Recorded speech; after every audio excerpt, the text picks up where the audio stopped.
से स्टार्ट करते हैं।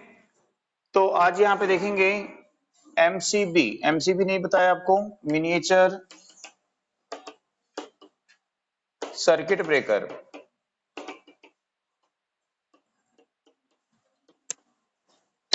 तो एमसीबी यानी क्या होता है? Miniature circuit breaker. ठीक है, बताएंगे, सबको बताएंगे। ठीक है, तो एमसीबी या मिनिएचर सर्किट ब्रेकर क्या होता है? ठीक है, तो जैसे कि पहले क्या यूज करते थे? फ्यूज। तो फ्यूज के प्लेस पर किसका यूज किया जाता है आजकल? एमसीबी का यूज करते हैं। ठीक है, तो एमसीबी जो है ये क्या है? ऑप्शन ऑफ फ्यूज है। ठीक है, तो ये क्या करता है? तो जो काम फ्यूज करता है, फ्यूज क्या करता है? फॉल्ट को डिटेक्ट करता है। तो ये डिटेक्शन एंड प्रोटेक्शन, तो क्या करता है ये? डिटेक्शन एंड प्रोटेक्शन दोनों फंक्शन परफॉर्म करती है एमसीबी। ठीक है, तो एमसीबी फॉल्ट को डिटेक्ट भी करेगी और सर्किट को डिस्कनेक्ट भी करेगी। डिटेक्शन का मतलब क्या होता है? रिले। रिले क्या करती है? फॉल्ट को डिटेक्ट करती है। और प्रोटेक्शन का मतलब क्या होता है? यहाँ पर जो सर्किट ब्रेकर है, सर्किट को क्या करता है? वो डिस्कनेक्ट करता है। तो डिटेक्शन और प्रोटेक्शन दोनों फंक्शन करता है, मतलब रिले और सर्किट ब्रेकर दोनों का फंक्शन करता है। तो फ्यूज भी दोनों का फंक्शन करता है और एमसीबी दोनों का फंक्शन यहाँ पे करती है। ठीक है, तो ये जो एमसीबी है ये किससे प्रोटेक्शन प्रोवाइड करती है और इसको हम सर्किट में कैसे कनेक्ट करते हैं? तो जैसे कि फ्यूज को हम सर्किट में कैसे कनेक्ट करते हैं? सीरीज में। तो एमसीबी को भी कैसे कनेक्ट किया जाता है सर्किट में? सीरीज में कनेक्ट करते हैं। ठीक है, तो हमारी जो फेज वायर होता है उस फेज वायर के सीरीज में इसको कनेक्ट किया जाता है फ्यूज की तरह। ठीक है, अब ये किससे प्रोटेक्शन प्रोवाइड करता है? तो यहाँ पे जो एमसीबी होती है इसमें यहाँ पे एक होता है ओवरलोड प्रोटेक्शन, एक होता है ओवरलोड प्रोटेक्शन। ठीक है, और दूसरा क्या होता है? Short circuit protection. तो ये जो है ओवरलोड एंड शॉर्ट सर्किट दोनों से क्या कर सकती है? प्रोटेक्शन प्रोवाइड कर सकती है। तो ओवरलोड प्रोटेक्शन के लिए इसमें क्या यूज करते हैं? तो ओवरलोड प्रोटेक्शन के लिए इसमें थर्मल थर्मल ट्रिप का यूज करते हैं। ठीक, तो ओवरलोड प्रोटेक्शन के लिए किसका यूज करेंगे? थर्मल ट्रिप का। और दूसरा शॉर्ट सर्किट प्रोटेक्शन के लिए किसका यूज करते हैं? तो शॉर्ट सर्किट प्रोटेक्शन के लिए मैग्नेटिक ट्रिप का यूज करते हैं। ठीक, थर्मल ट्रिप का मतलब क्या होता है? तो यहाँ पे क्या करेंगे? बाई मेटल स्ट्रिप का यूज करेंगे, है ना। जब overload current continuously long period तक रहेगी तो वो क्या करेगी? हीट प्रोड्यूस करेगी।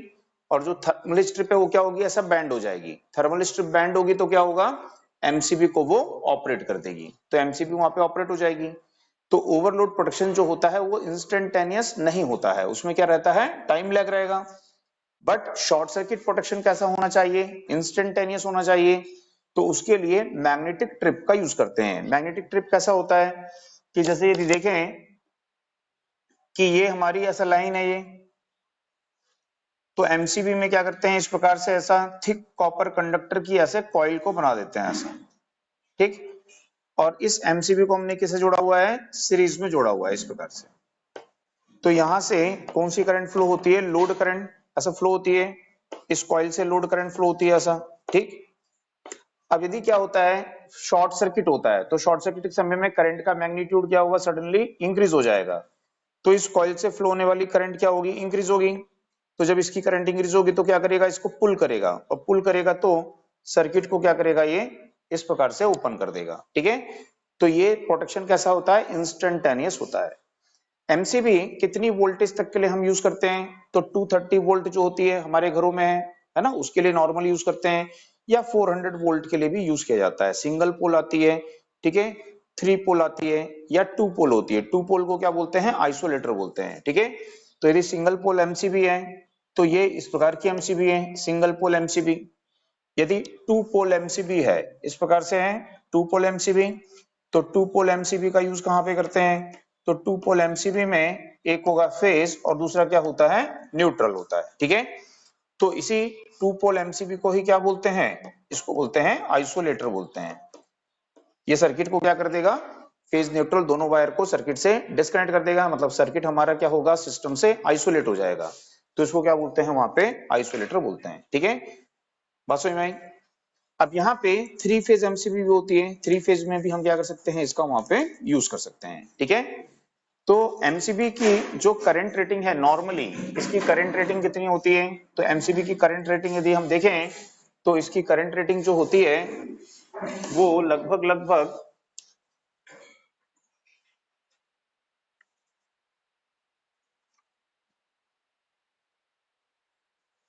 0.2 एम्पियर, 0.2 एम्पियर से 63 एम्पियर, इस रेंज में एमसीबी होती हैं। ठीक है, पहले जो आती थी वो इस रेंज में आती थी, लेकिन आजकल कुछ एमसीबी जो हैं वो 10 एम्पियर से लेके 100 एम्पियर तक के रेंज में आ रही हैं। ठीक है, तो आपको ध्यान देना है इसमें कि जो ऑप्शन है, क्वेश्चन में जो ऑप्शन है वो किस प्रकार से दिया हुआ है। ठीक है, तो पहले आती थी कैसी, 0.2 एम्पियर से 63 एम्पियर, आजकल रेटिंग क्या है, थोड़ी बढ़ गई है, तो 10 एम्पियर से क्या हो गई है, वो 100 एम्पियर है। ठीक है, तो ऑप्शन देख के आपको वहां पे टिक करना पड़ेगा।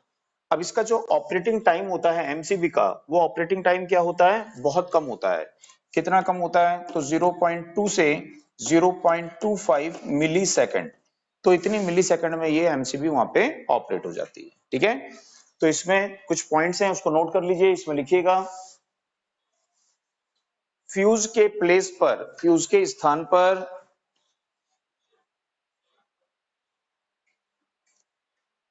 आजकल एमसीबी का यूज करते हैं। फ्यूज के प्लेस पर, फ्यूज के स्थान पर आजकल एमसीबी का यूज करते हैं।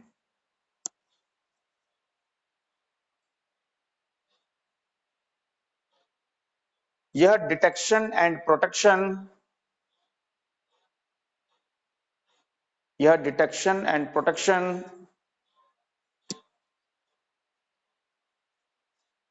अर्थात रिले एंड सर्किट ब्रेकर, अर्थात रिले एंड सर्किट ब्रेकर दोनों का फंक्शन करती है, दोनों फंक्शन करती है।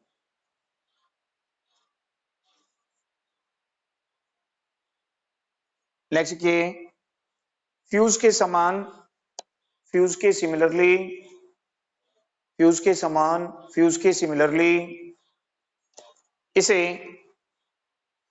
फेज वायर के सीरीज में कनेक्ट करते हैं। फ्यूज के सिमिलरली इसे फेज वायर के सीरीज में कनेक्ट करते हैं।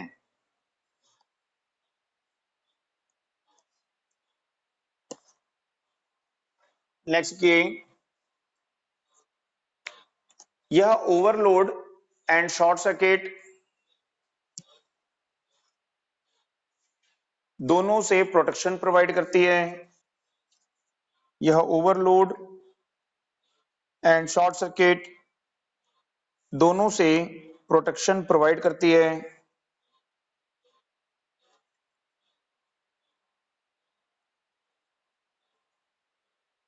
नेक्स्ट की ओवरलोड प्रोटेक्शन के लिए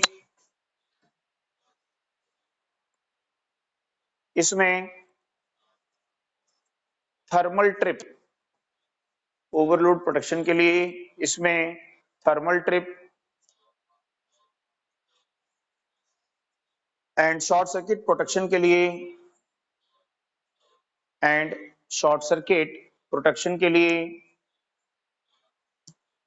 मैग्नेटिक ट्रिप, मैग्नेटिक ट्रिप का यूज करते हैं। ठीक है, तो ये सब क्वेश्चन याद रखिए, ये सब पूछ सकता है ना, कि एमसीबी में ओवरलोड प्रोटेक्शन के लिए क्या यूज करते हैं, तो मैग्नेटिक ट्रिप का यूज करेंगे या थर्मल का। तो ओवरलोड के लिए मैग्नेटिक ट्रिप और शॉर्ट सर्किट इंस्टेंटेनियस होना चाहिए, तो वहां पे क्या यूज करते हैं, थर्मल ट्रिप। ठीक है, जैसे अपन पढ़े थे एक ओवरलोड रिले पढ़े थे, याद है? तो ओवरलोड रिले कैसी थी, थर्मल रिले थी, थर्मल ओवरलोड रिले उसको बोले थे, है ना। तो वैसे ही थर्मल प्रोटेक्शन यहाँ पे, थर्मल ट्रिप यहाँ पे होता है। ठीक है, दूसरा इसकी आपको रेटिंग याद रखनी है, करंट रेटिंग बहुत बार आती है एग्जाम में। ठीक है, तो उसमें नोट करिए एमसीबी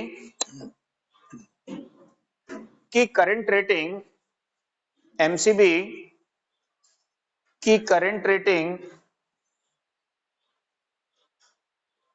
0.2 एम्पियर, 0.2 एम्पियर से 63 एम्पियर होती है, 0.2 एम्पियर से 63 एम्पियर होती है। तो पहले इसी को टिक करना है, यदि ये नहीं होगा, ठीक है, या करके लिख लो 10 एम्पियर से 100 एम्पियर होती है, ये नहीं होगा तब इसको टिक करना है ना, 10 एम्पियर से 100 एम्पियर होती है। नेक्स्ट की, इसका ऑपरेटिंग टाइम, इसका ऑपरेटिंग टाइम 2.3 से 2.3 से 2.5 मिली सेकंड होता है, 2.5 मिली सेकंड होता है।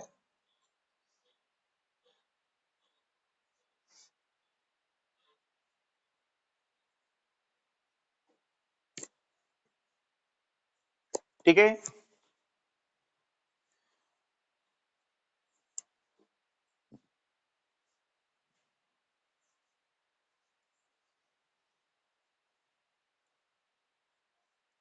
एक होता है उसको बोलते हैं एमसीसीबी, उसको बोलते हैं मोल्डेड केस सर्किट ब्रेकर।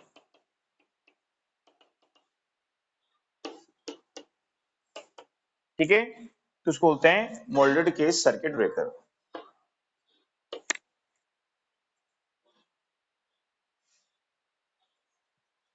तो इसका फुल फॉर्म भी याद रखिए, कई बार पूछ लेता है एग्जाम में। ठीक है, एमसीसीबी क्या होती है, तो मोल्डेड केस सर्किट ब्रेकर इसको बोलते हैं।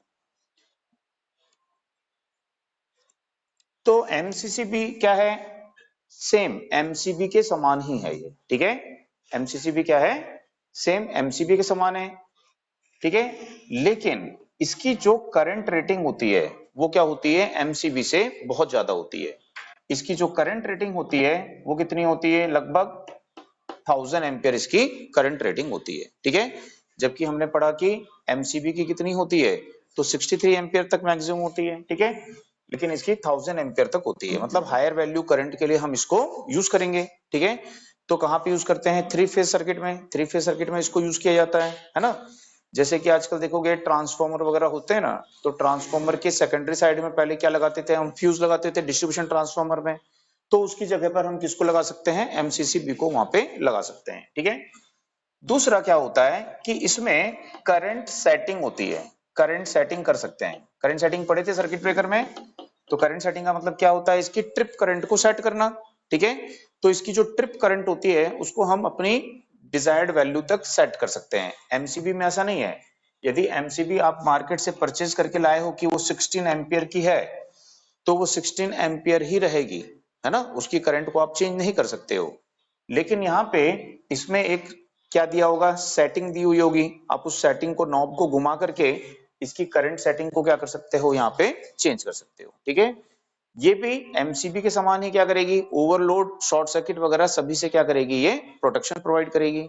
यानी कि इसमें भी हम मैग्नेटिक ट्रिप और किसका, थर्मल ट्रिप, दोनों का यूज करते हैं। ठीक है ना, तो सेम होता है, सिर्फ इसकी करंट रेटिंग ज्यादा होगी और क्या होगा, इसमें करंट सेटिंग हम कर सकते हैं। ठीक है, तो उसमें नोट करिएगा, यह एमसीबी के समान होती है, यह एमसीबी के समान होती है।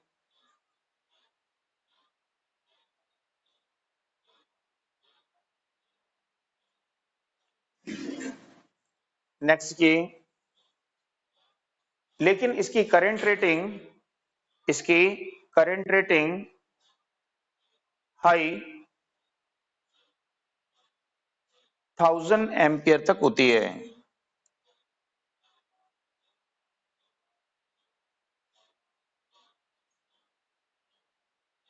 नेक्स्ट की, इसकी ट्रिपिंग करंट को, इसकी ट्रिप करंट को एडजस्ट कर सकते हैं, इसकी ट्रिप करंट को एडजस्ट कर सकते हैं, इसकी ट्रिप करंट को एडजस्ट कर सकते हैं। नेक्स्ट, इसमें थर्मल एंड मैग्नेटिक, इसमें थर्मल एंड मैग्नेटिक दोनों ट्रिप यूनिट होती हैं। इसमें थर्मल एंड मैग्नेटिक दोनों ट्रिप यूनिट होती हैं। लेट्स के यह ओवरलोड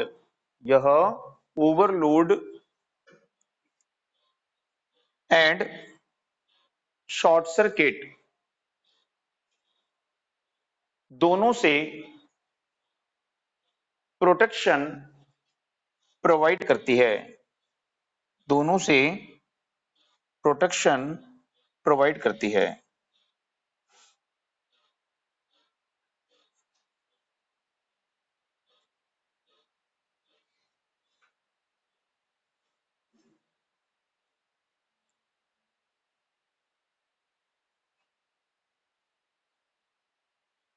ठीक है, इसके बाद में एक होती है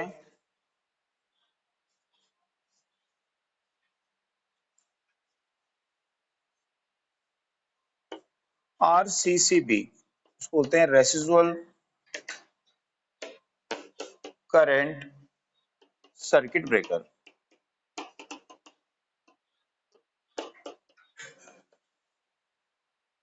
ठीक है, तो ये होता है यहाँ पे रेसिजुअल करंट सर्किट ब्रेकर, या इसी का दूसरा नाम है RCD, या इसको बोलते हैं RCD। ठीक है, इसको बोलेंगे रेसिजुअल करंट डिवाइस, रेसिजुअल करंट डिवाइस। तो यहां पे इसमें क्या करते हैं कि कनेक्शंस जो होता है उसमें न्यूट्रल का यूज करेंगे। ठीक है, और तो ये आपका हो गया RYB फेज वायर हो गया, और ये क्या हो गया न्यूट्रल वायर। तो इसमें फेज वायर और उसके साथ में किसका यूज करते हैं, न्यूट्रल वायर का यूज करते हैं। ठीक है, तो दोनों का यूज इसमें यहाँ पे किया जाता है।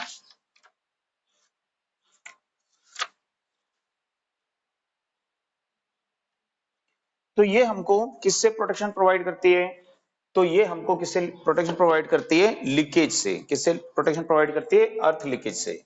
जैसे कि मान लीजिए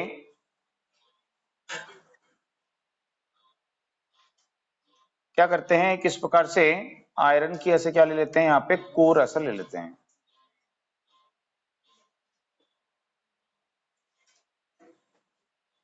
ठीक है, और इस प्रकार से हम क्या करते हैं, इसमें कॉइल को ऐसा वाउंड कर देते हैं ऐसा, और यहाँ पे हमारा क्या होता है, ऐसा लोड है यहाँ। ठीक, यहाँ पे हम क्या दे रहे हैं, इसको सप्लाई दे रहे हैं,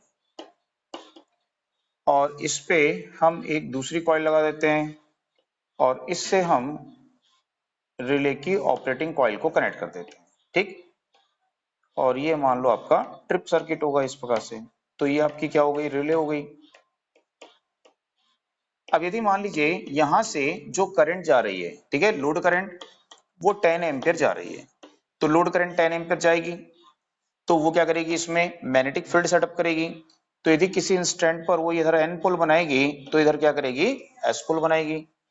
तो 10 एम्पियर की करंट यदि लोड में जा रही है, तो 10 एम्पियर की क्या होगी, रिटर्न भी आएगी यहां से।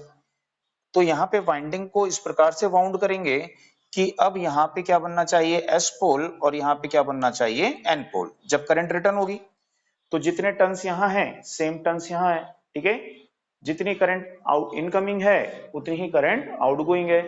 तो दोनों का मैग्नेटिक फील्ड क्या है, इक्वल एंड अपोजिट है, इक्वल एंड अपोजिट है।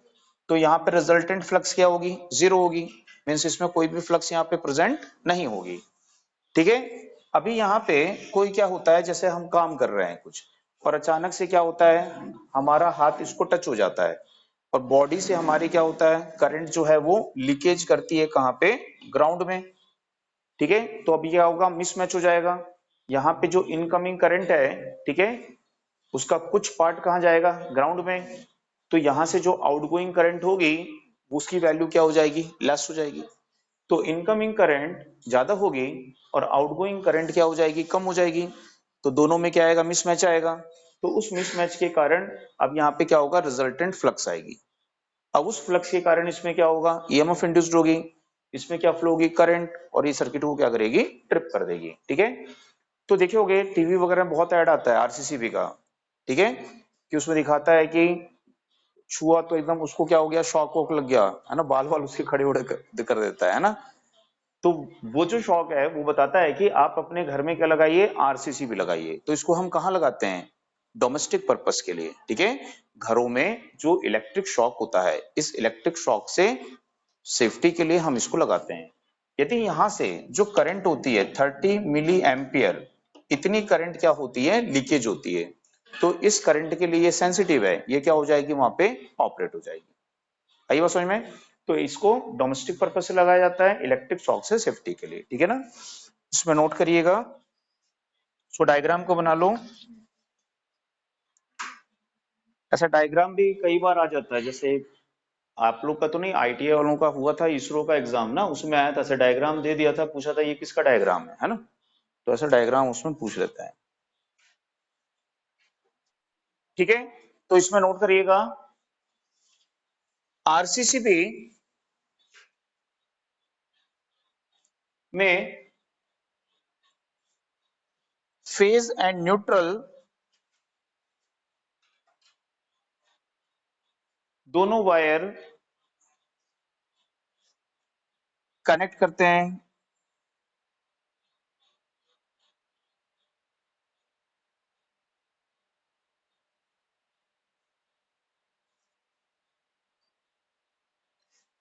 नेक्स्ट के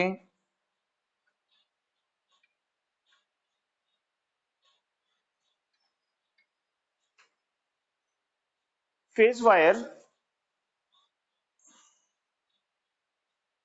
से फ्लो होने वाली करंट, फेज वायर से फ्लो होने वाली करंट का मैग्नीट्यूड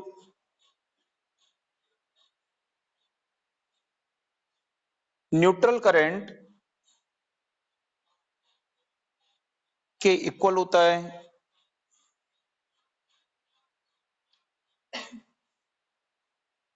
ठीक है ना। तो जैसे कि ये अपना क्या है, सिंगल फेज है मान लो, तो ये आपका फेज वायर होगा और ये क्या होगा, न्यूट्रल होगा। तो फेज वायर से जो जाती है वो न्यूट्रल से क्या होती है, आती है।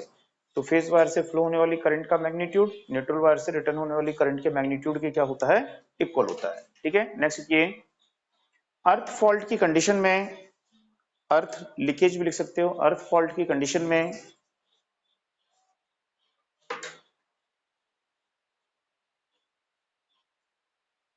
Phase and neutral current,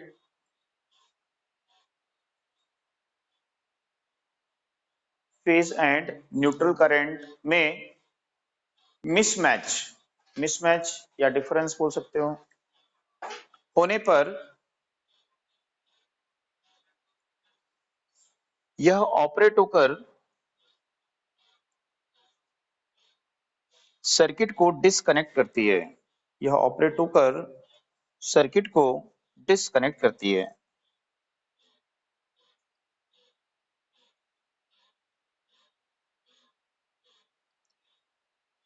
next के इसका यूज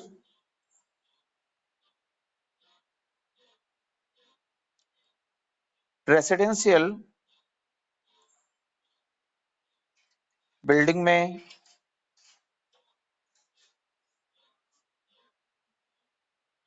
रेसिडेंशियल बिल्डिंग में इलेक्ट्रिक शॉक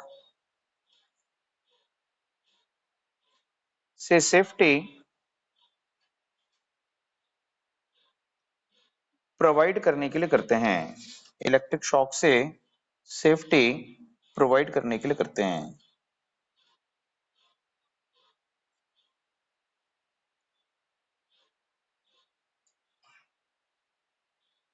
नेक्स्ट के यह ओवरलोड एंड शॉर्ट सर्किट से प्रोटेक्शन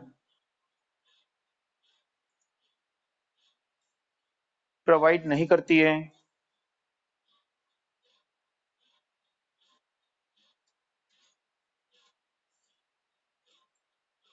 या केवल अर्थ लीकेज से प्रोटेक्शन प्रोवाइड करती है।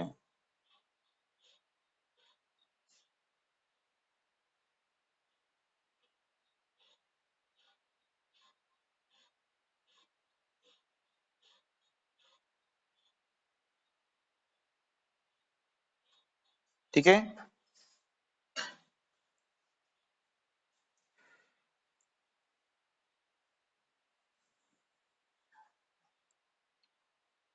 इसके बाद में एक होता है ELCB बोलते हैं, अर्थ लीकेज सर्किट ब्रेकर। तो ये पहले यूज करते थे, इसकी जगह आजकल किसका यूज करते हैं, RCCB का यूज करते हैं। ठीक है,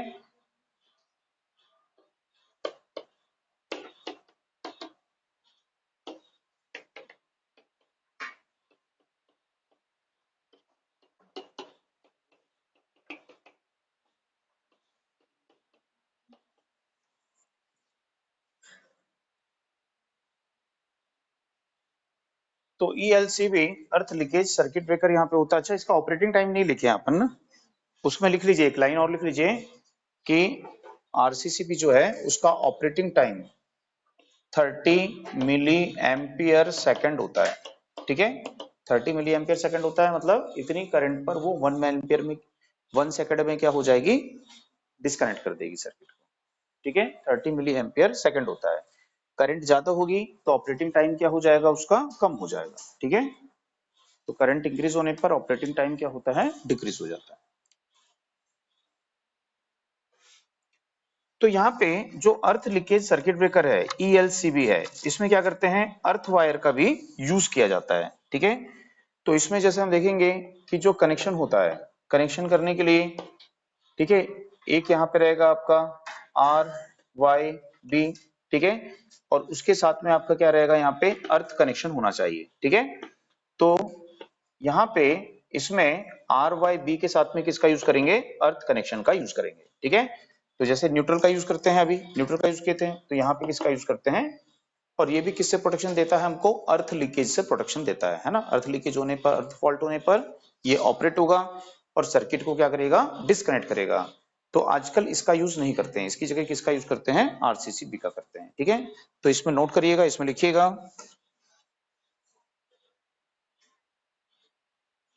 इसमें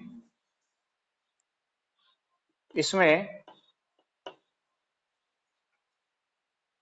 phase and neutral wire, phase and neutral wire के साथ अर्थ वायर, अर्थ वायर का यूज करते हैं, अर्थ वायर का यूज करते हैं। नेक्स्ट किए, यह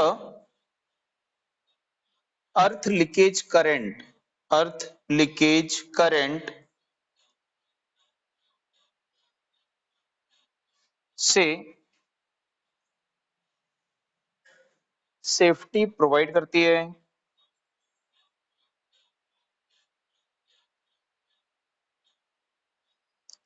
नेक्स्ट किए, इसका ऑपरेटिंग टाइम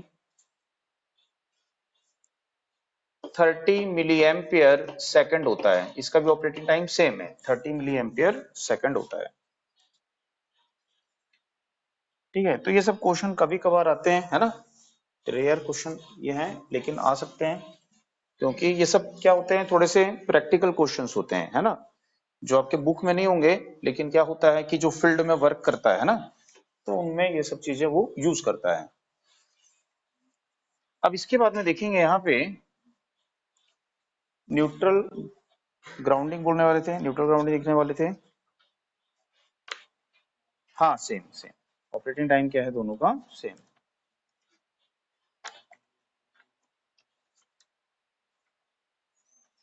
तो देख लेते हैं क्या था न्यूट्रल ग्राउंडिंग।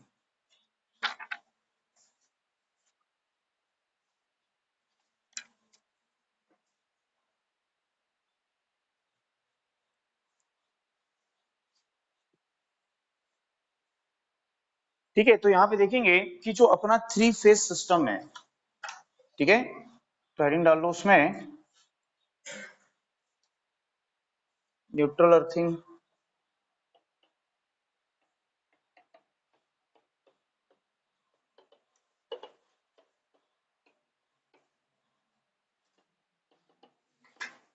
तो अपना जो 3 फेज सिस्टम है, इस 3 फेज सिस्टम को हम क्या कर सकते हैं, दो प्रकार से ऑपरेट कर सकते हैं, ठीक है। तो 3 फेज सिस्टम को हम दो प्रकार से ऑपरेट कर सकते हैं। तो एक सिस्टम जो होता है उसको क्या बोल सकते हैं हम यहाँ पे, अनग्राउंडेड, ठीक है, या आइसोलेटेड न्यूट्रल सिस्टम बोल सकते हैं उसको। और दूसरा जो सिस्टम होता है, उस दूसरे सिस्टम को क्या बोलते हैं यहाँ पे, ग्राउंडेड। तो ग्राउंडेड न्यूट्रल सिस्टम उसको बोलते हैं, ठीक। तो 3 फेज सिस्टम को हम दो प्रकार से क्या कर सकते हैं यहाँ पे ऑपरेट कर सकते हैं, अनग्राउंडेड या आइसोलेटेड न्यूट्रल सिस्टम, और दूसरा क्या हो सकता है, ग्राउंडेड न्यूट्रल सिस्टम हो सकता है, ठीक है। अब यहाँ पे जो ये अनग्राउंडेड न्यूट्रल सिस्टम है, इस सिस्टम का यूज क्या आजकल हम करते हैं, तो इसका यूज हम आजकल नहीं करते हैं। तो 1950 से पहले के जो सिस्टम होते थे, उन सिस्टम में क्या करते थे, न्यूट्रल को ग्राउंड नहीं किया जाता था। तो वो सिस्टम कैसे होते थे, अनग्राउंडेड न्यूट्रल सिस्टम होते थे। तो जो अनग्राउंडेड न्यूट्रल सिस्टम होते हैं, इन अनग्राउंडेड न्यूट्रल सिस्टम की क्या एडवांटेज होती है और क्या इसकी ड्रॉबैक होती है। तो यदि हम देखें कि जो अनग्राउंडेड या आइसोलेटेड न्यूट्रल सिस्टम होते हैं, इनमें यदि क्या हो जाए, अर्थ फॉल्ट हो जाए, ठीक है, तो अर्थ फॉल्ट की कंडीशन में हम क्या कर सकते हैं, विदाउट डिस्टरबेंस ऑफ सिस्टम या लाइन, हम क्या कर सकते हैं, कंटिन्यू फॉल्ट के रिपेयर होने तक या फॉल्ट के हमको रिमूव करने तक, कंटिन्यूटी, लाइन की कंटिन्यूटी को हम क्या कर सकते हैं, मेंटेन रख सकते हैं, ठीक है। तो जैसे जिस फेज में फॉल्ट हुआ है उसमें तो क्या होगी, फॉल्ट करंट रहेगी, ठीक है, लेकिन बाकी अदर जो 2 फेज हैं वो पावर को क्या रखेंगे, कंटिन्यू रखेंगे, ठीक है। तो ये इसकी क्या होता था, मेन फीचर्स होता था, मेन एडवांटेज होती थी इसकी यहाँ पे। लेकिन इसके साथ में एक डिफिकल्टी होती थी, और वो क्या होती है, आर्किंग ग्राउंड होती है, ठीक है। आर्किंग ग्राउंड का क्या मतलब होता है, तो जैसे हम देखते हैं कि हमारा जो जनरेटर होता है, ठीक है, ये इलेक्ट्रिक पावर को जनरेट करता है, और हमको पता है कि हमारे लाइन में क्या है, इस प्रकार से डिस्ट्रीब्यूटेड क्या होता है, ऐसा रिएक्टेंस होता है, और क्या होता है यहाँ पे, ये शंट कैपेसिटेंस होता है, ठीक है।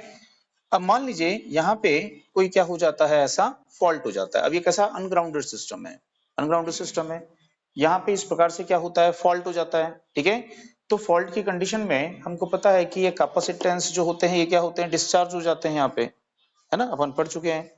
और जब कैपेसिटेंस डिस्चार्ज होते हैं, ठीक है, उसके बाद में यहाँ पे आइसोलेटेड न्यूट्रल सिस्टम है, तो ऐसा कोई शॉर्ट सर्किट करंट जो है, वो वेरी लार्ज कोई शॉर्ट सर्किट करंट वहां पे नहीं होगी। तो जो यहाँ पे मीडियम होगा, वो मीडियम ही क्या करेगा, सेल्फ ही क्या करेगा, यहाँ पे जो फॉल्ट हुआ है या यहाँ पे जो आर्क प्रोड्यूस्ड हुई है, उसको क्या करेगा, एक्सटिंग्यूश कर देगा, ठीक है। तो वो आर्क अपने आप ही क्या हो जाएगी, वहां पे एक्सटिंग्यूश हो जाएगी। तो मैं बता रहा था कि आर्किंग ग्राउंड की डिफिकल्टी होती है किसमें, अनग्राउंडेड या आइसोलेटेड न्यूट्रल सिस्टम में, ठीक है। अब ये अन आर्किंग ग्राउंड का मतलब क्या होता है, तो जैसे हम जानते हैं कि हमारी जो लाइन है, इसमें क्या होता है, इंडक्टेंस और कैपेसिटेंस डिस्ट्रीब्यूटेड पैरामीटर होते हैं यहाँ पे, ठीक है। इसकी वॉइस का प्रॉब्लम हो गया।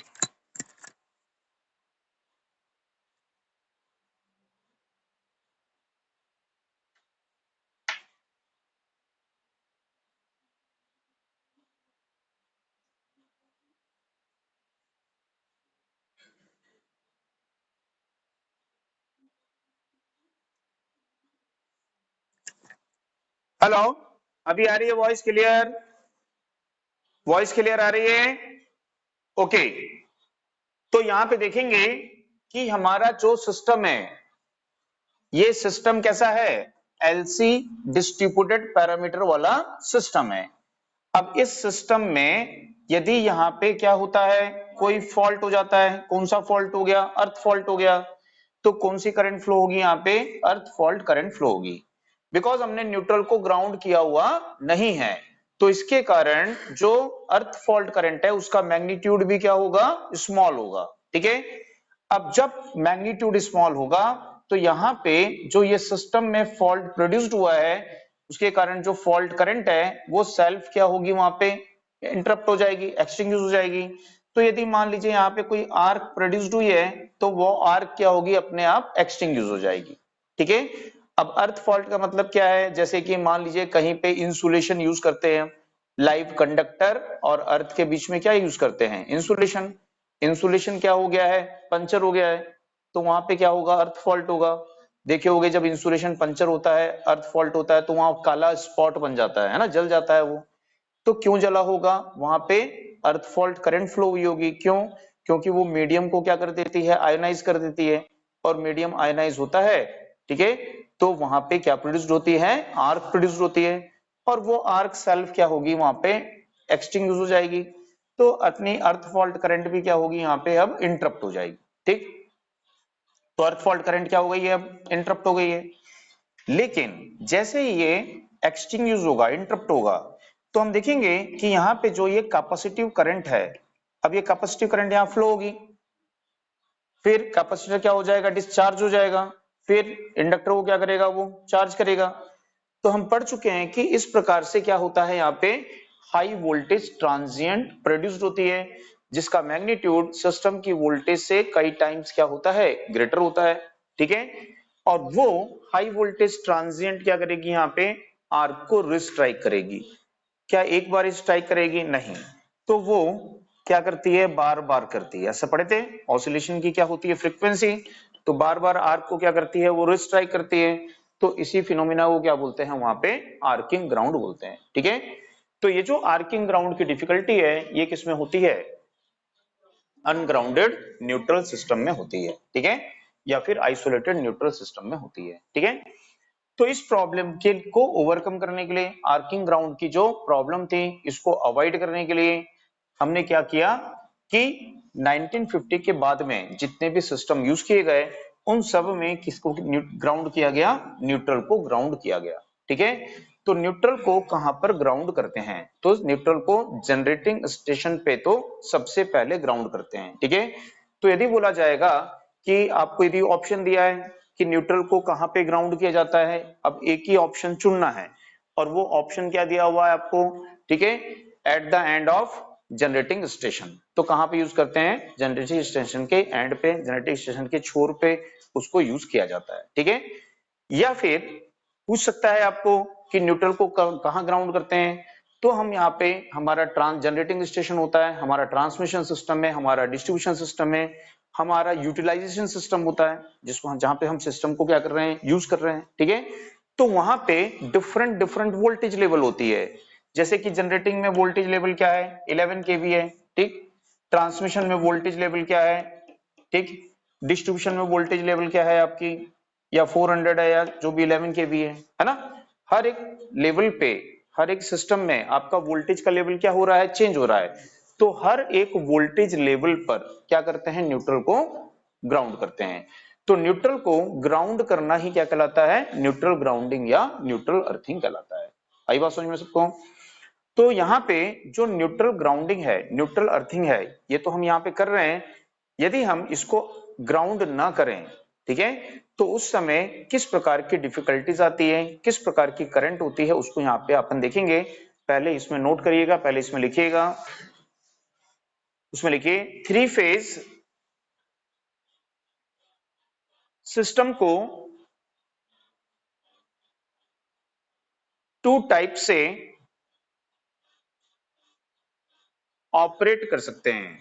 थ्री फेज सिस्टम को टू टाइप से ऑपरेट कर सकते हैं।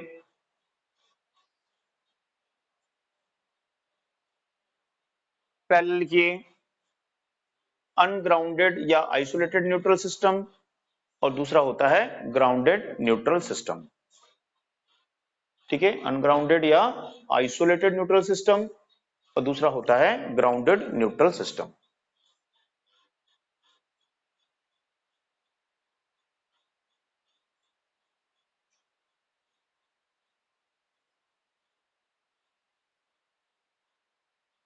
ठीक, पैराग्राफ चेंज करके लिखिए 1950 से पहले 1950 से पहले थ्री फेज सिस्टम अनग्राउंडेड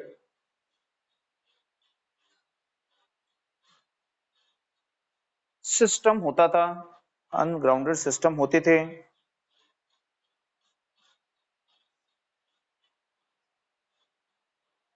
इसका मेन फीचर, इसका मुख्य फीचर या मुख्य विशेषता,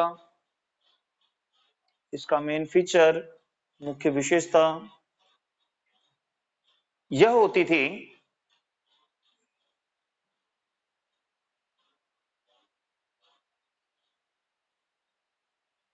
कि किसी एक फेज में फॉल्ट होने पर, किसी एक फेज में फॉल्ट होने पर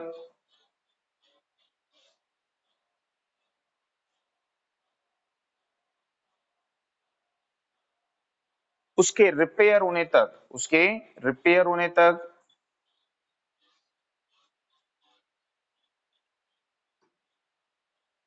हेल्दी फेज, जो फेज अपने कैसे हैं, हेल्दी फेज हैं, हेल्दी फेज से पावर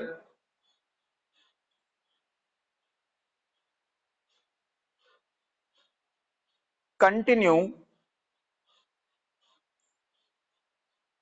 ऐसे पावर, ऐसे लिखिए पावर की कंटिन्यूटी, हेल्दी फेज से पावर की कंटिन्यूटी पॉसिबल होती थी, पावर की कंटिन्यूटी पॉसिबल होती थी, हेल्दी फेज से पावर की कंटिन्यूटी पॉसिबल होती थी। ठीक है, लेकिन इसकी मेन ड्रॉबैक आर्किंग ग्राउंड, लेकिन इसकी मेन ड्रॉबैक आर्किंग ग्राउंड होती थी।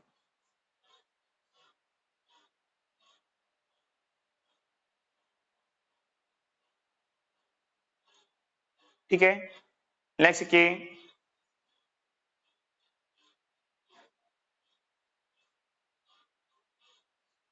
पैराग्राफ चेंज करके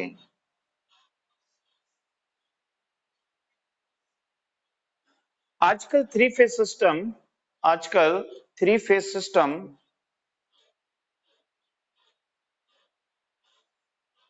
को ग्राउंड करते हैं, आजकल थ्री, ऐसे लिखिए आजकल थ्री फेज सिस्टम में, आजकल थ्री फेज सिस्टम में न्यूट्रल को ग्राउंड करते हैं।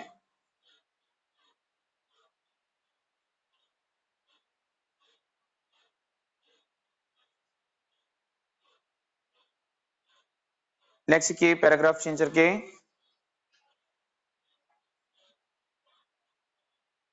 जनरेटिंग स्टेशन,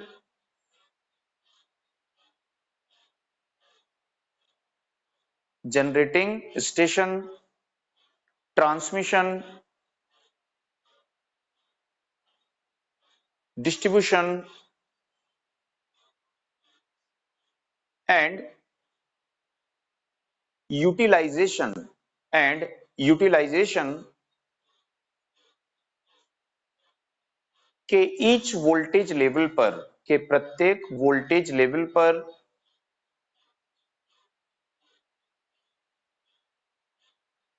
के ईच वोल्टेज लेवल पर, प्रत्येक वोल्टेज लेवल पर न्यूट्रल को अर्थ से कनेक्ट करना, न्यूट्रल को अर्थ से कनेक्ट करना, न्यूट्रल अर्थिंग या न्यूट्रल ग्राउंडिंग कहलाता है, न्यूट्रल अर्थिंग या न्यूट्रल ग्राउंडिंग कहलाता है। ठीक है, तो एक इंट्रोडक्शन है यहाँ पे। अब यहाँ पे देखेंगे कि जो अनग्राउंडेड या आइसोलेटेड न्यूट्रल सिस्टम है ये कैसा होता होगा। तो यहाँ पे देखेंगे कि जैसे न्यूट्रल कहाँ पे होता है, हमारे स्टार कनेक्शन में। ठीक है, तो ये हमारा स्टार कनेक्टेड सिस्टम है और ये हमारी यहाँ पे ऐसा लाइन जा रही है। ठीक। तो यहां पे क्या होता है कि ये हमारी फेज वोल्टेज है, ये फेज वोल्टेज है आर फेज की, ठीक है, आर फेज की वोल्टेज है, या इसको लिख देते हैं ई आर, ई आर, इसको लिख देते हैं ई वाई, इसको लिख देते हैं ई बी। ये हमारी क्या है यहाँ पे फेज वोल्टेज है, और ये क्या कहलाता है इसका न्यूट्रल पॉइंट। तो हमने इसके न्यूट्रल को ग्राउंड किया हुआ नहीं है, ठीक है। तो जब हम इसके न्यूट्रल को ग्राउंड नहीं किए हैं तो हम देखते हैं यहाँ पे कि ये जो लाइन वायर है, ये लाइन वायर है, इस लाइन वायर और यहाँ पे क्या है हमारी ये अर्थ है, हमारा ये क्या है अर्थ है यहाँ पे, ठीक है। तो लाइन वायर और अर्थ के बीच में क्या है इंसुलेटिंग एयर है, तो इनके बीच में यहाँ पे क्या बन जाएगा इस प्रकार से कैपेसिटेंस बन जाएगा, ठीक। तो हम क्या बोलेंगे कि भाई ये जो बी फेज है, ये बी फेज और अर्थ के बीच में क्या है कैपेसिटेंस है। इसी तरह से ये वाई फेज है, और वाई फेज और अर्थ के बीच में भी क्या होगा ये कैपेसिटेंस बन जाएगा। इसी तरह से ये आर फेज है, और आर फेज और अर्थ के बीच में भी क्या बन जाएगा यहाँ पे कैपेसिटेंस बन जाएगा, ठीक है। तो यहाँ पे हम देखते हैं कि हमारे जो लाइन वायर होते हैं, तो लाइन वायर और अर्थ के बीच में क्या है कैपेसिटेंस है। ये सभी पॉइंट एक साथ किससे कनेक्ट है, अर्थ से कनेक्ट है, ठीक है। तो हम क्या बोल सकते हैं कि ये पॉइंट क्या है कॉमन पॉइंट है, ठीक है। और अर्थ से कनेक्ट है मींस वो किस पोटेंशियल पे है, वहां पे जीरो पोटेंशियल पे है। तो हम इन को इस प्रकार से कनेक्ट कर सकते हैं, और इसको बोल सकते हैं कि ये क्या है अर्थ पोटेंशियल है, ग्राउंड पोटेंशियल है, अर्थ है ये, ऐसा बोल सकते हैं इसको। तो हम देखेंगे कि ये जो तीनों कैपेसिटेंस हैं कैसे कनेक्ट हो गए हैं, ये स्टार कनेक्टेड हो जाते हैं, ठीक है। तो ये कैपेसिटेंस जो है स्टार कनेक्टेड कैपेसिटेंस यहाँ पे रहते हैं, ठीक है। अब ये जो कैपेसिटेंस होंगे, इन कैपेसिटेंस में क्या फ्लो होगी करंट। तो मान लीजिए यहाँ पे जो करंट फ्लो होगी, मान लीजिए आईसी होगी, आई बी बोल देते हैं, आईसीबी, आईसीबी, इसको बोल सकते हैं आई सी वाई, इसको बोल सकते हैं आई सी आर, ठीक है। तो यदि हम देखें कि हमारा जो सिस्टम है वो कैसा है, अभी बैलेंस सिस्टम है, अभी इसमें कोई प्रॉब्लम नहीं है। तो हमको पता है तीनों फेज वोल्टेज कैसी होती हैं सेम, तीनों कैपेसिटेंस कैसे हैं इक्वल हैं, ठीक है, क्योंकि हमारी लाइन कैसी है सिमेट्रिकली ट्रांसपोज्ड लाइन है। तो तीनों कैपेसिटेंस भी क्या है यहाँ पे इक्वल है, वोल्टेज इक्वल है, कैपेसिटेंस इक्वल है। तो यहाँ पे जो ये करंट फ्लो होगी, ठीक है, ये जो करंट फ्लो हो रही है इस करंट को क्या बोलोगे आप, चार्जिंग करंट, ठीक है। तो सी यानी क्या हो गया, कैपेसिटिव करंट है, चार्जिंग करंट है ये। तो ये capacitive current charging current of क्या है आर फेज है, ठीक है। तो ये किस पे डिपेंड करेगी, तो ये डिपेंड करेगी कि यहाँ पर पोटेंशियल डिफरेंस कितना है। तो लाइन और अर्थ के बीच में कितना पोटेंशियल डिफरेंस होता है उसको क्या बोलते हैं हम, फेज वोल्टेज बोलते हैं, ठीक है। तो यहाँ पे जो एक फेज की ये वोल्टेज है, ठीक है, और अपॉन क्या से निकालेंगे रिएक्टेंस, है ना। तो reactance between line and ground, इनके बीच का जो रिएक्टेंस है वो कितना है, तो उस कौन सा रिएक्टेंस है, कैपेसिटिव रिएक्टेंस है। तो उस रिएक्टेंस से हम डिवाइड कर देंगे तो हमको क्या मिल जाएगी कि यहाँ से कितनी चार्जिंग करंट यहाँ पे फ्लो होगी, ठीक है। सिमिलरली इन दोनों फेज की भी चार्जिंग करंट हम इसी तरह से निकाल सकते हैं। तो यहाँ पे हम देखते हैं कि ये जो तीनों फेज होते हैं, इन तीनों फेज की जो चार्जिंग करंट होती है, ये चार्जिंग करंट आपस में क्या होगी इक्वल होगी, ठीक है। तो किसी भी इंस्टेंट पर जो थ्री फेज सिस्टम है, जब चार्जिंग करंट इक्वल होगी तो उनका जो वेक्टर सम होगा किसी भी इंस्टेंट पर उसकी वैल्यू क्या होगी, जीरो होगी, है कि नहीं। तो इसका मतलब है इस न्यूट्रल वायर से यहां से अर्थ में अभी कोई भी करंट फ्लो नहीं होगी, ठीक है। तो इस तरह से अभी हमारा जो सिस्टम है ये कैसा सिस्टम है, अभी इसमें कोई फॉल्ट नहीं हुआ है, कोई अभी इसमें प्रॉब्लम नहीं है। अब ये सिंपल एक थ्री फेज अनग्राउंडेड या आइसोलेटेड न्यूट्रल सिस्टम है। तो इसमें जो चार्जिंग करंट फ्लो होती है वो वोल्टेज से क्या करती है 90 डिग्री लीड करती है। तो ये सभी चार्जिंग करंट जो होगी, ठीक है, आईसीआर, ठीक है, हम क्या बोल सकते हैं लीड्स ER बाय 90 डिग्री।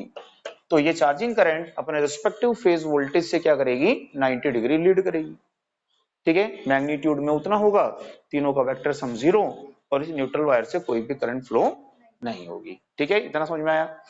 तो पहले इसमें नोट करिएगा, पहले इसमें लिखिएगा, फिर आगे देखेंगे, उसके बाद डायग्राम बनाना, फिर आगे देखेंगे। ठीक है, पहले इसमें लिखिए थ्री फेज सिस्टम में, थ्री फेज सिस्टम में लाइन एंड अर्थ के मध्य कैपेसिटेंस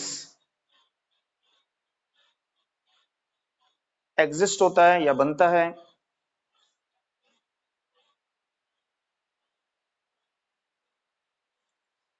इससे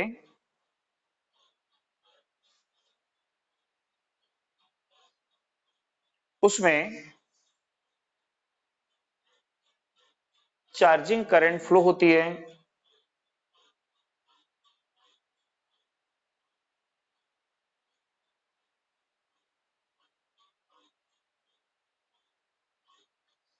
यह अपने रिस्पेक्टिव फेज वोल्टेज, यह अपने रिस्पेक्टिव फेज वोल्टेज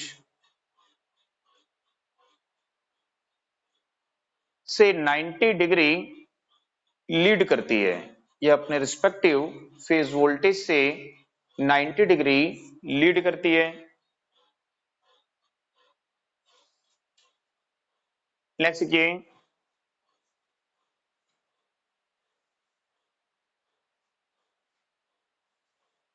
तीनों लाइन एंड अर्थ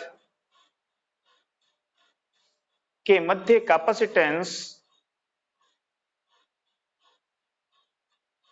की वैल्यू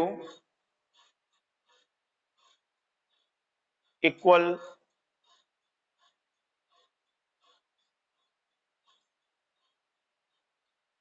होने के कारण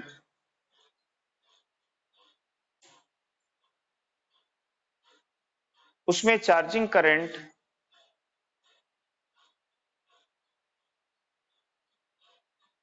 का मैग्नीट्यूड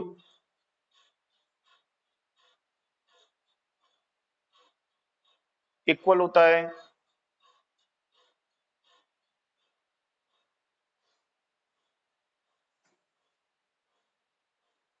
अतः तीनों कैपेसिटेंस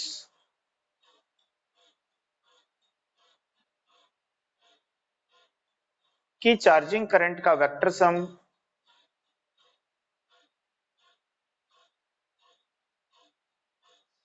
जीरो होता है।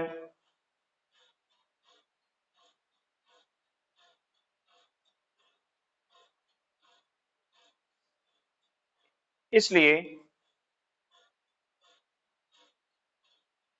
कैपेसिटेंस के न्यूट्रल, कैपेसिटेंस के न्यूट्रल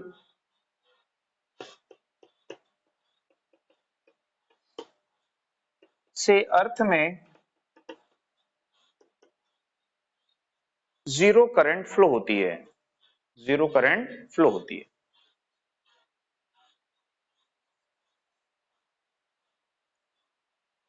ठीक है, अब इसको डायग्राम को बना लो। और ये क्या है, चार्जिंग करंट है, तो इसको लिख लो आप कि charging current of R phase लिख देते हैं, charging current of R phase. ठीक है, ICR leads ER by 90 degree and magnitude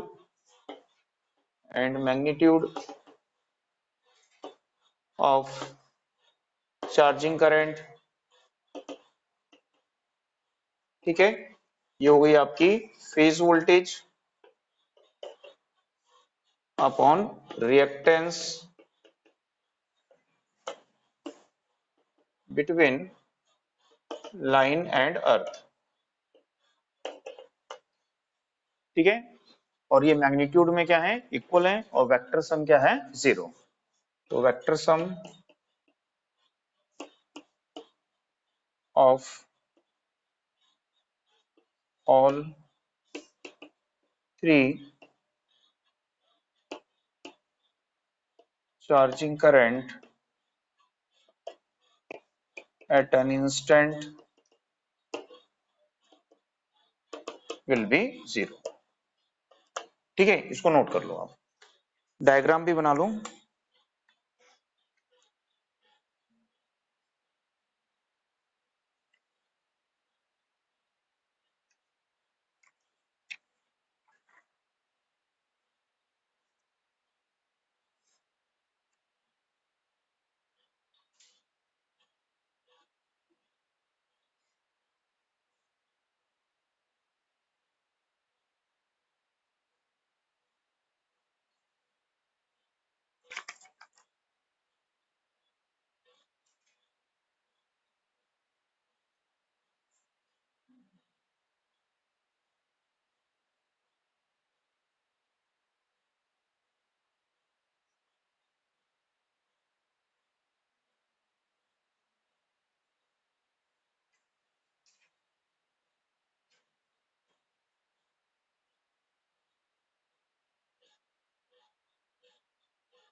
ठीक है, अनग्राउंडेड ही चल रहा है, ये अनग्राउंडेड ही चल रहा है अंकित, वो सिर्फ इंट्रोडक्शन था शुरू में, है ना।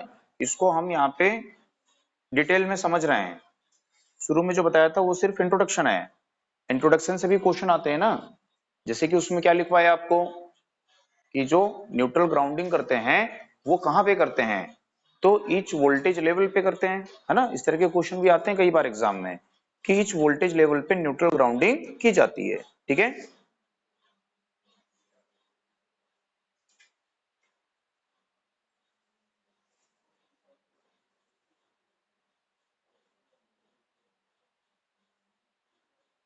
ठीक है। तो अभी ये इतना समझ में आया, इसको नोट कर लिए सब नोट। अब इसी को आगे और कंटिन्यू देखेंगे कि इसमें क्या प्रॉब्लम आती है, इसमें क्या डिफिकल्टी आती है। ठीक है, नोट कर लिए, इसको थोड़ा सा ऊपर करते हैं, नीचे दिख नहीं रहा है, सेम है, उसको थोड़ा सा ऊपर कर देना है।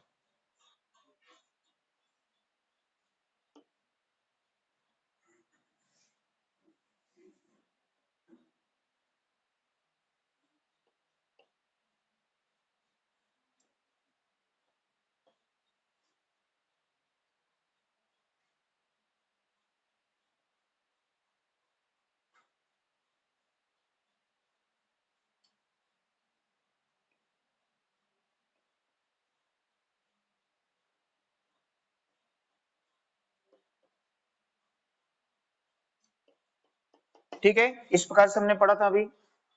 अब यदि मान लीजिए यहाँ पे क्या होता है, कोई फॉल्ट होता है, ठीक है, अनग्राउंडेड सिस्टम है ये।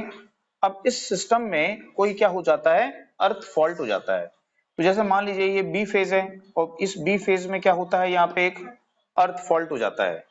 तो हम देखेंगे यहाँ पे ये अर्थ फॉल्ट होने पर ये दोनों क्या होंगे, इंटरकनेक्ट होंगे।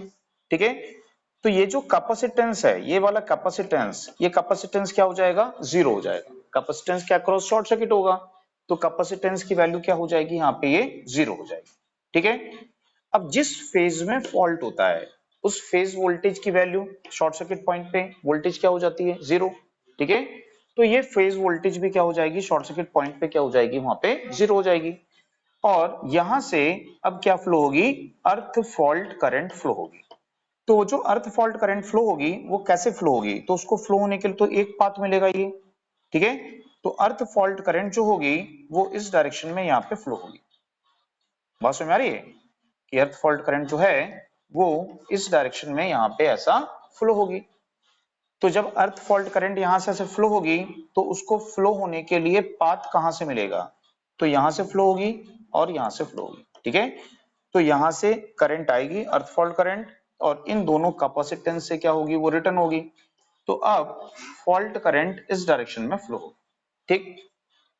तो जब देखेंगे कि अर्थ फॉल्ट होगा, फॉल्ट करंट इस डायरेक्शन में फ्लो होगी, तो उसका मैग्नीट्यूड क्या होगा, ठीक है।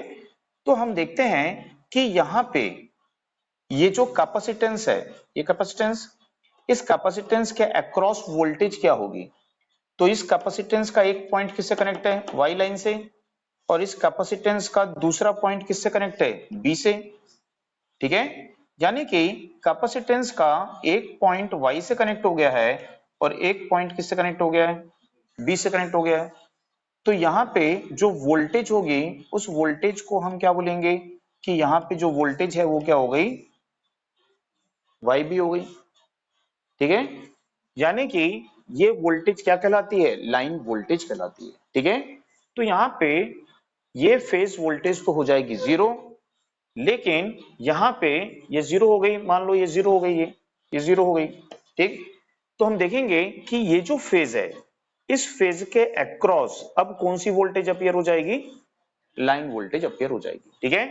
तो ये यहाँ पे एक मेजर ड्रॉबैक होती है कि जब यहाँ पे अर्थ फॉल्ट होता है, तो अर्थ फॉल्ट की कंडीशन में यहाँ पे जो फेज वोल्टेज है, वो फेज वोल्टेज लाइन वोल्टेज तक क्या होती है, इंक्रीज हो जाती है। सिमिलरली यहाँ पे होगा कि इस कैपेसिटेंस का एक पॉइंट आर से कनेक्ट है और दूसरा पॉइंट किससे कनेक्ट है, यहाँ पे बी से कनेक्ट है। तो इसके अक्रॉस वोल्टेज कितनी हो जाएगी, तो इसके अक्रॉस वोल्टेज आर बी हो जाएगी, ठीक है।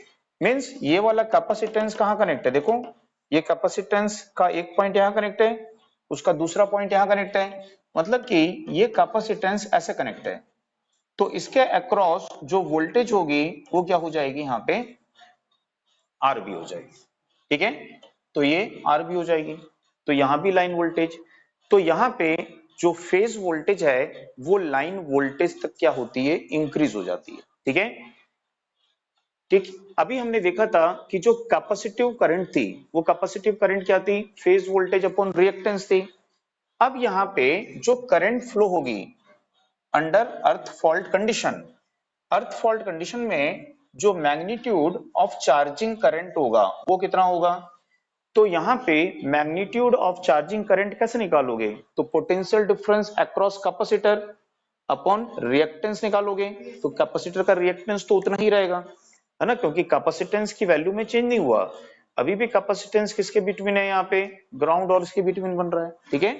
ये ग्राउंड हुआ है ना, इसके कारण कैपेसिटेंस को हमने यहाँ पे एज्यूम किया। तो यहाँ पे हम देखेंगे कि जो कैपेसिटिव करंट है, कैपेसिटिव चार्जिंग करंट, ये कैपेसिटिव चार्जिंग करंट की जो वैल्यू है, ठीक है, अंडर फॉल्ट कंडीशन, अब यहां से ये करंट ऐसे आएगी और यहाँ पे फ्लो होगी, ठीक है। तो किसके किसके बीच में फ्लो हो रही है ये, तो Y और B के बीच में फ्लो हो रही है। तो हम बोल देते हैं इसको ये YB करंट है, ठीक। तो ये जो करंट होगी, इस करंट की वैल्यू हो जाएगी VYB अपॉन क्या हो जाएगा, रिएक्टेंस हो जाएगा, ठीक है। और पहले हमने देखा था ये रिलेशन था, और हमको पता है स्टार कनेक्शन में फेज वोल्टेज और लाइन वोल्टेज में क्या रिलेशन होता है। तो लाइन वोल्टेज जो है √3 टाइम्स ऑफ क्या होती है, फेज वोल्टेज होती है। तो इसका मतलब है कि ये जो करंट है, जो नॉर्मल कंडीशन में चार्जिंग करंट थी, उस करंट का कितना हो जाएगी। तो नॉर्मल कंडीशन में लाइन कंडक्टर में जो चार्जिंग करंट फ्लो हो रही थी, उस चार्जिंग करंट का √3 टाइम्स हो गई, ठीक है। तो प्रत्येक लाइन कंडक्टर में अब चार्जिंग करंट का मैग्नीट्यूड √3 टाइम्स क्या होता है, इंक्रीज हो जाता है, ठीक है। तो सेम दूसरे कैपेसिटेंस में भी इसी प्रकार से करंट फ्लो होगी। इसकी करंट को हम मान लेते हैं यहाँ पे कि ये आर बी है, ठीक है। तो इसकी करंट भी इसी प्रकार से होगी।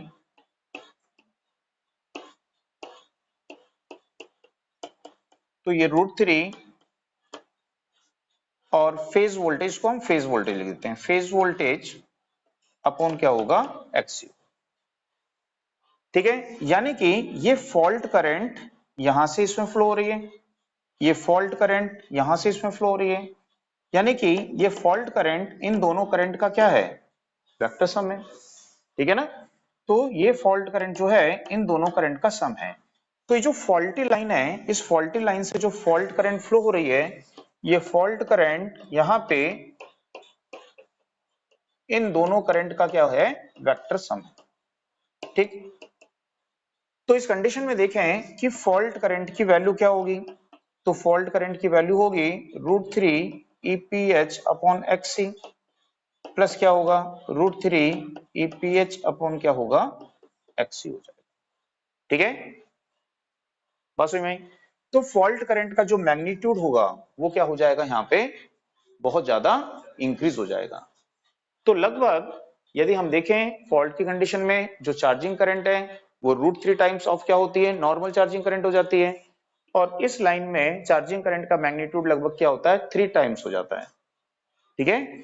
तो ये दिक्कत यहाँ पे हमारे पास में आती है जब हम किस सिस्टम को यूज करते हैं, अनग्राउंडेड न्यूट्रल सिस्टम को यूज करते हैं, ठीक है। तो करंट का मैग्नीट्यूड क्या होगा, लाइन में बहुत ज्यादा इंक्रीज हो जाता है, जिसके कारण आर्किंग ग्राउंड होता है। दूसरा, यहाँ पे जो वोल्टेज होती है, फेज वोल्टेज, हेल्दी फेज जो है, जिसमें फॉल्ट हो गया उसकी वोल्टेज तो जीरो, जो हेल्दी फेज हैं उन हेल्दी फेज की वोल्टेज कितनी वैल्यू तक राइज हो जाती है, लाइन वोल्टेज तक उनकी वैल्यू राइज हो जाती है। तो ये इसकी मेजर ड्रॉबैक होती है किसकी, अनग्राउंडेड सिस्टम की, ठीक है। तो इसमें एक तो न्यूट्रल पॉइंट है नहीं, न्यूट्रल पॉइंट नहीं है इसमें, अनग्राउंडेड में न्यूट्रल पॉइंट नहीं है, तो इसमें जीरो सीक्वेंस करंट फ्लो होगी क्या, जीरो सीक्वेंस करंट इसमें फ्लो नहीं होती है। तो अनग्राउंडेड सिस्टम में जीरो सीक्वेंस करंट फ्लो नहीं होती है, ठीक है। तो जो हम सीक्वेंस कंपोनेंट पढ़ते हैं उसके बेसिस पे हम क्या करते हैं, प्रोटेक्शन स्कीम को डिजाइन करते हैं, है ना। तो वो जो डिजाइन है वो हम यहाँ पे इसमें नहीं कर पाएंगे, ठीक है। अर्थ फॉल्ट प्रोटेक्शन आप इसमें यूज नहीं कर पाओगे।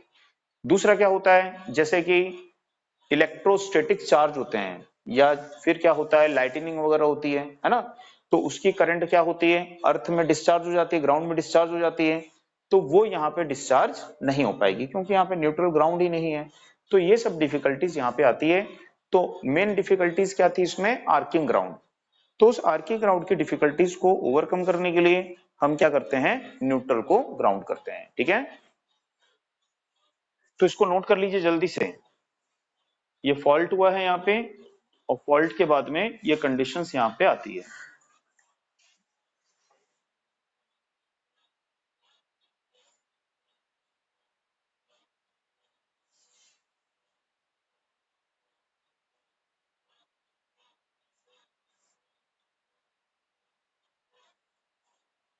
ठीक है, तो जब इन दोनों का हम वेक्टर सम निकालते हैं ना, तो करंट की वैल्यू लगभग कितनी आ जाती है, तो करंट की वैल्यू आती है 3 times of phase voltage upon होता है रिएक्टेंस, यानी कि जो फॉल्ट करंट है उसकी वैल्यू क्या हो जाती है, 3 टाइम्स ऑफ क्या होती है, नॉर्मल चार्जिंग करंट हो जाती है।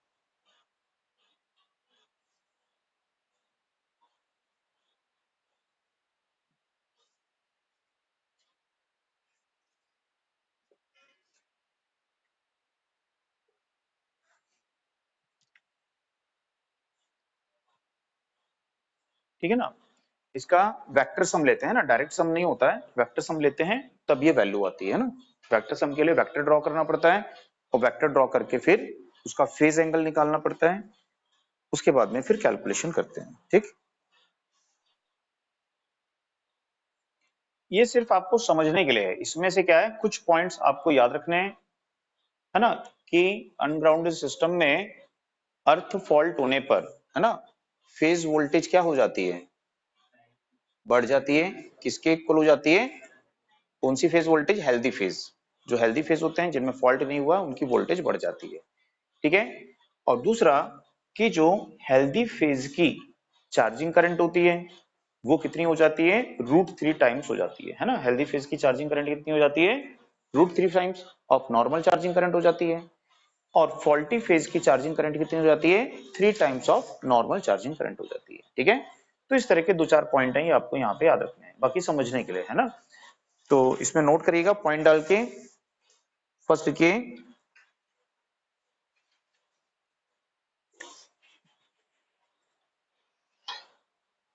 अनग्राउंडेड सिस्टम में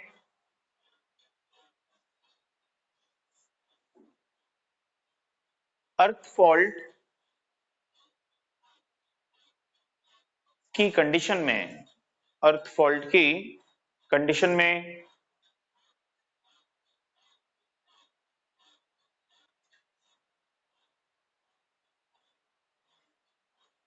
हेल्दी फेज, हेल्दी फेज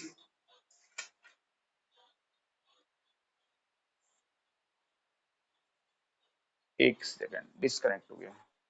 अब उसमें नोट करिए, कंटिन्यू, उसमें लिखिए अनग्राउंडेड सिस्टम में, अनग्राउंडेड सिस्टम में अर्थ फॉल्ट की कंडीशन में, अर्थ फॉल्ट की कंडीशन में हेल्दी फेज, हेल्दी फेज की वोल्टेज, हेल्दी फेज की वोल्टेज लाइन वोल्टेज तक इंक्रीज हो जाती है, लाइन वोल्टेज तक इंक्रीज हो जाती है, लाइन वोल्टेज तक बढ़ जाती है। सेकंड लिखिए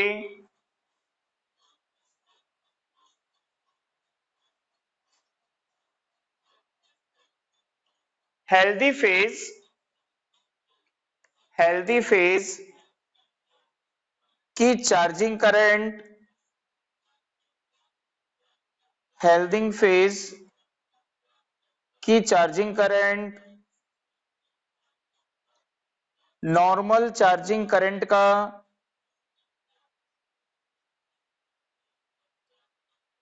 √3 टाइम्स, √3 टाइम्स इंक्रीज हो जाती है, √3 टाइम्स इंक्रीज हो जाती है। Next faulty phase, faulty phase की charging current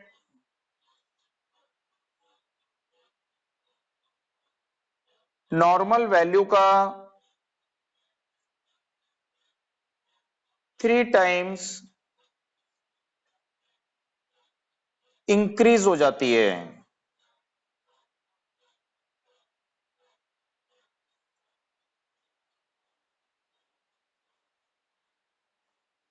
next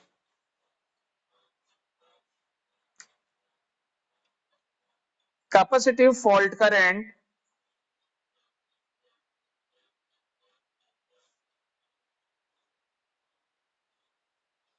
4-5 ampere, 4-5 ampere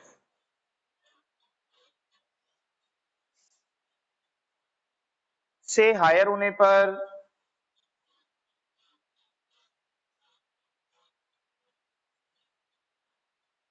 arcing ground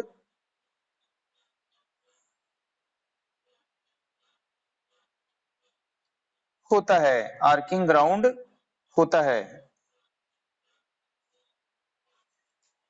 अतः इसमें आर्किंग ग्राउंड की डिफिकल्टी होती है, अतः इसमें अनग्राउंडेड सिस्टम में आर्किंग ग्राउंड की डिफिकल्टी होती है।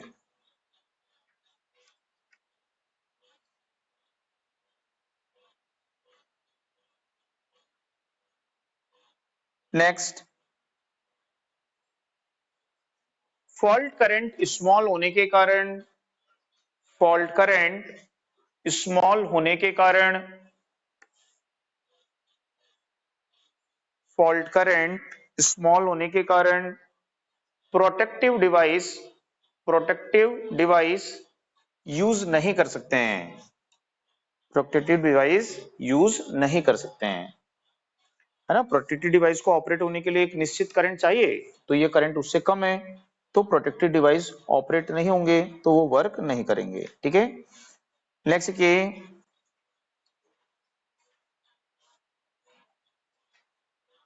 अनग्राउंडेड सिस्टम में जीरो सीक्वेंस करंट फ्लो नहीं होती है, जीरो सीक्वेंस करंट फ्लो नहीं होती है। अनग्राउंडेड सिस्टम में जीरो सीक्वेंस करंट फ्लो नहीं होती है। नेक्स्ट की इसमें कम्युनिकेशन लाइन, इसमें कम्युनिकेशन लाइन में लिटिल इंटरफेरेंस होता है, कम इंटरफेरेंस होता है, लिटिल या कम इंटरफेरेंस होता है।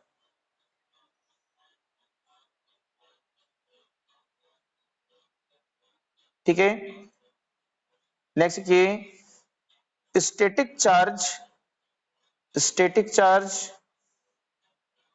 के कारण ओवर वोल्टेज होती है। इसे हम ग्राउंड में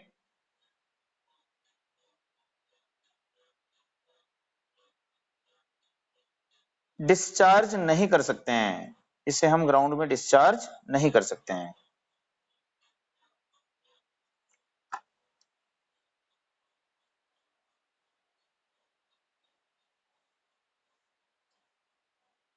ठीक है, तो ये सब डिफिकल्टीज जो हैं यहाँ पे आती हैं। तो इसके लिए हम क्या करते हैं, न्यूट्रल को ग्राउंड करते हैं। तो उसके लिए हेडिंग डालिए advantage of neutral grounding, advantage of neutral grounding. तो जो इसकी डिसएडवांटेज है वो क्या होंगी, इसकी एडवांटेज होंगी। तो advantage of neutral grounding.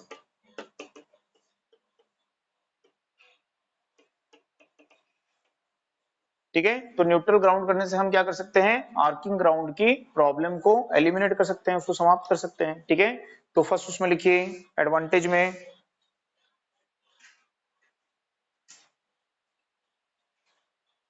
Arcing ground की प्रॉब्लम्स को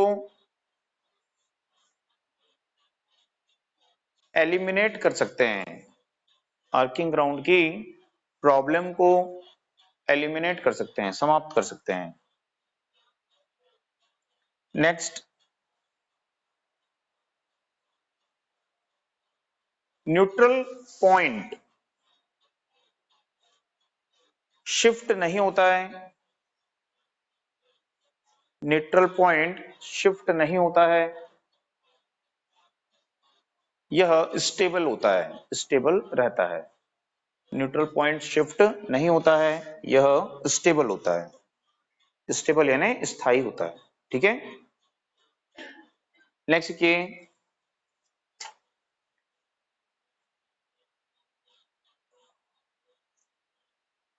ग्राउंड फॉल्ट होने पर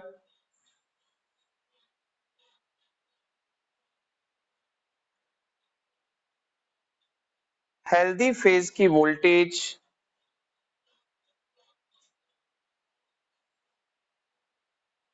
अपनी नॉर्मल वैल्यू पर रहती है, हेल्दी फेज की वोल्टेज अपनी नॉर्मल वैल्यू पर रहती है।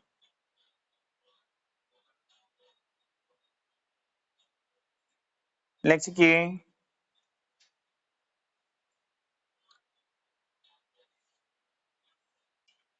अर्थ फॉल्ट से प्रोटेक्शन के लिए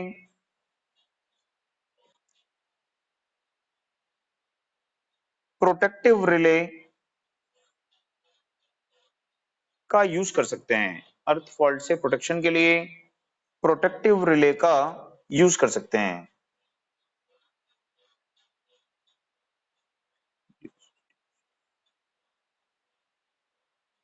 ठीक है, नेक्स्ट की इंड्यूस्ड स्टैटिक चार्ज, उत्पन्न static charge, induced static charge को अर्थ में डिस्चार्ज कर सकते हैं, अर्थ में डिस्चार्ज कर सकते हैं।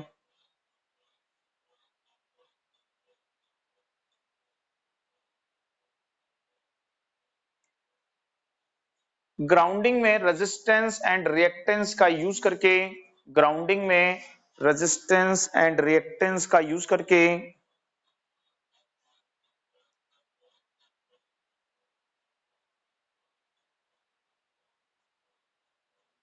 ग्राउंडिंग में रेजिस्टेंस एंड रिएक्टेंस का यूज करके ग्राउंड फॉल्ट करंट को कंट्रोल कर सकते हैं, ग्राउंड फॉल्ट करंट को कंट्रोल कर सकते हैं।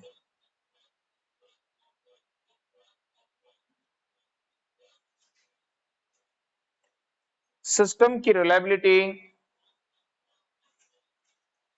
सिस्टम की reliability human and equipment, human and equipment की सेफ्टी, सिस्टम की स्टेबिलिटी ह्यूमन एंड इक्विपमेंट की सेफ्टी इंक्रीज होती है या इंप्रूव होती है।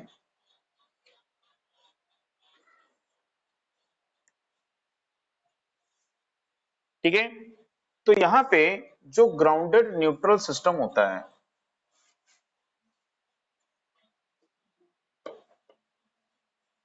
ग्राउंडेड न्यूट्रल सिस्टम, तो हेडिंग डाल लो ग्राउंडेड न्यूट्रल सिस्टम।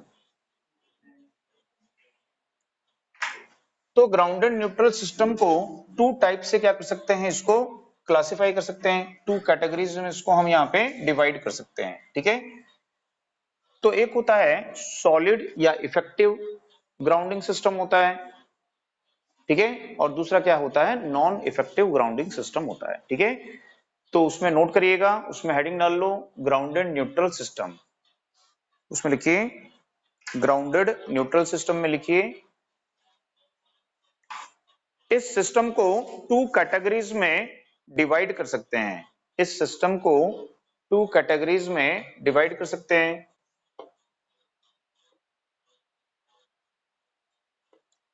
एक होता है इफेक्टिव और solid grounding system,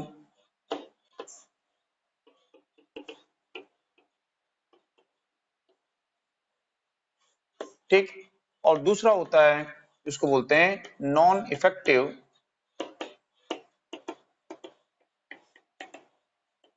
grounding system. तो जो नॉन इफेक्टिव ग्राउंडिंग सिस्टम होता है, इसके क्या होते हैं, यहाँ पे टाइप्स होते हैं। तो इसमें जो टाइप्स होते हैं, इसमें होता है रेजिस्टेंस ग्राउंडिंग,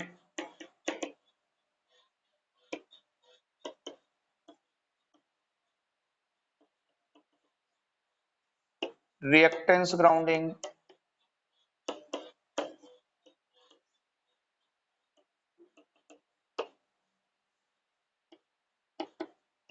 आर्क सप्रेशन और पीटरसन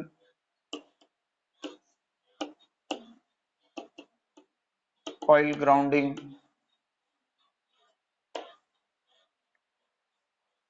और होता है वोल्टेज ट्रांसफॉर्मर ग्राउंडिंग। ठीक, तो ये सिस्टम होते हैं जो कि यहाँ पे होते हैं आपके नॉन इफेक्टिव ग्राउंडिंग में।